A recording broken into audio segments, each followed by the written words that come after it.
আসসালামু আলাইকুম, কেমন আছেন সবাই? আজকে আমি সারাদিন কি করছি সেইগুলো আপনাদের সাথে শেয়ার করব। সারাদিনের ব্লগটাই দিব। আমি আজকে সকালে উঠে প্রথম সকালে নাস্তাটা বানিয়ে নিয়েছি। আমি খুব সুন্দর করে রুটি বানাইতে পারি না। আমার রুটি খুব একটা গোল হয় না, কিন্তু প্রত্যেকটা রুটি কিন্তু ফোলে। পারফেক্ট গোল করে মানে রাউন্ড শেপ দিয়ে আমি রুটি তৈরি করতে পারি না, কিন্তু প্রত্যেকটা রুটি ফোলে আর খেতে অনেক ভালো হয়, মানে অনেক সফট হয় আর কি। তারপরে রুটির সাথে ডিম খাবো, এই জন্য ডিমটাও ভেজে নিলাম।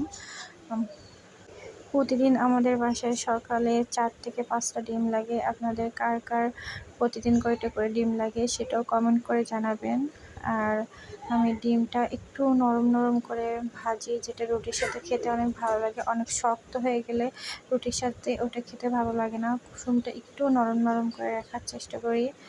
এভাবে আর কি আমার কাছে অনেক ভালো লাগে এভাবে ডিম খেতে। আমি সবগুলো ডিম ভেজে নিয়েছি, তারপর রুটিগুলো সব সেঁকে নিয়েছি। তারপরে সকালে চা চায়ের জন্য দুধ বসিয়ে দিলাম। দুধ দুধ চা দিয়ে রুটি খাইতে আমার অনেক ভালো লাগে, এজন্য আমি সকালে দুধ চা করি।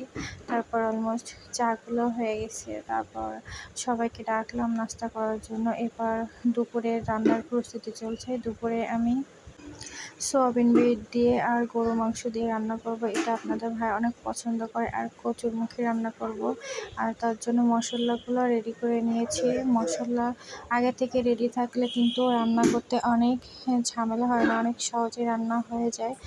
আমি সোয়াবিন বড়িগুলো গরম পানি দিয়ে সিদ্ধ করে নিয়েছি। এবার হাত দিয়ে অনেক চটকিয়ে ধুয়ে নিচ্ছি, যাতে ভিতরের কষগুলো ময়লাগুলো সব বেরোয় আসে।